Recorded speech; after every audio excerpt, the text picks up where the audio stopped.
From my understanding, majority of people don't want to be in a rat race. And that would be more believable if majority of people didn't do things to stay in the rat race. And in this video, I want to talk about habits that's keeping majority of people in the rat race. And some of these things you may not even know you're doing.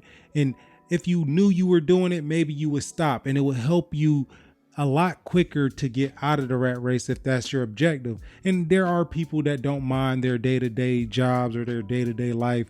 And although they are in the rat race, some people don't mind being in that race. But for those people who do mind, watch this video to the end to figure out how you can get out of the rat race a lot sooner. Let's get into it. Okay, so let's start off with the most obvious one, and that's living above your means. You know, trying to keep up with the Joneses, or trying to keep up with your peers when they get new, nicer things, or being tempted by consumerism, you know, like TikTok shop and Instagram serving you ads, and you feel like you have to buy from those ads every single second. Or let's say the one most people are guilty of, and that's Amazon, buying something from Amazon every single day for no reason. And it most likely be things you can't really afford, or you put it on a credit card and say I'll pay it off later.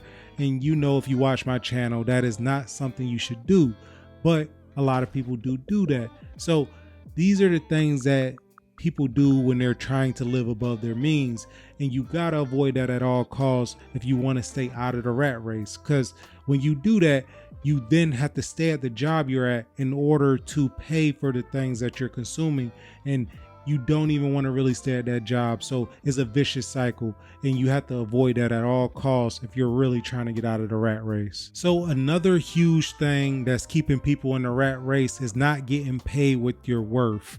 And a lot of the times this happens whenever you accept a job that's not really paying you right, but it's just the first job that accepted you. So you take the offer, but you only took the offer because you wasn't getting any other offers. And a lot of the times what happens is when you get that first offer for that job, you don't think you can get another job. So you stay at that job for about a year, then they give you a very small raise. And with that small raise, you feel a little bit more accepted by the job, and you like, maybe I'll stay another year. You stay another year, you get another small raise. But at this point, you've been at the job for 2 years. And what you should do in this instant is probably go to a different job and then bargain.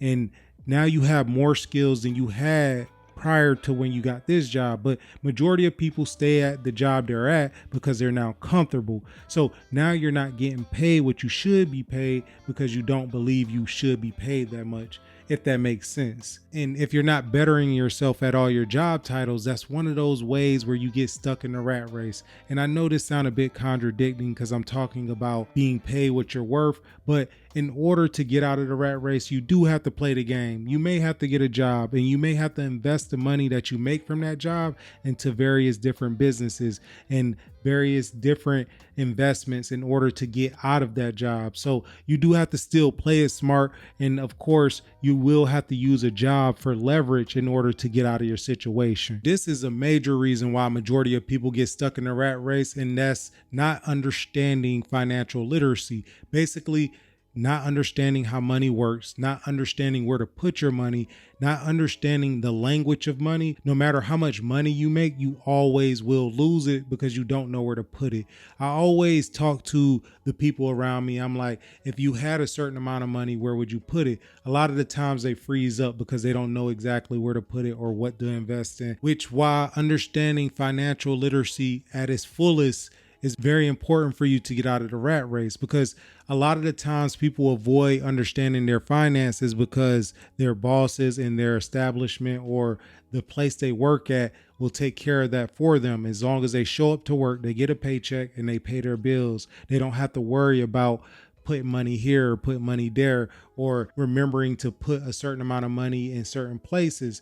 Is a lot easier of a lifestyle to not worry about your finances or understand them at the fullest ability possible. This next one, we all fall victim to, and even I am guilty of this, but prioritizing wants over needs. And basically, this is the one where you talk about going to the club, going out drinking, you know, smoking a bit if that's what you do, Personally, I don't do any of those things, but I do buy things that I want. If I feel like I worked hard enough, when you pat yourself on the back for doing a good job, or, when you save that $1,000 that you was supposed to hold on to and you actually do it, but then the next week you want to reward yourself for doing so. So you spend that same money you saved to reward yourself.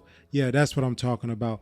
You don't understand, okay, this is something that I need, and I'd much rather invest into the things I need for today, so later on I could be way more comfortable. Most people are going to buy the things they want, and they're going to make some kind of excuse of why it's okay. And like I said, I'm very guilty of this. But if you want to get out of the rat race, the real honest truth is, one, you do have to prioritize the things you need. And after a certain amount of time, once you have all the things you need and everything is in place, you can start to get the things you want. And that's one thing I will say you have to be extremely strict on.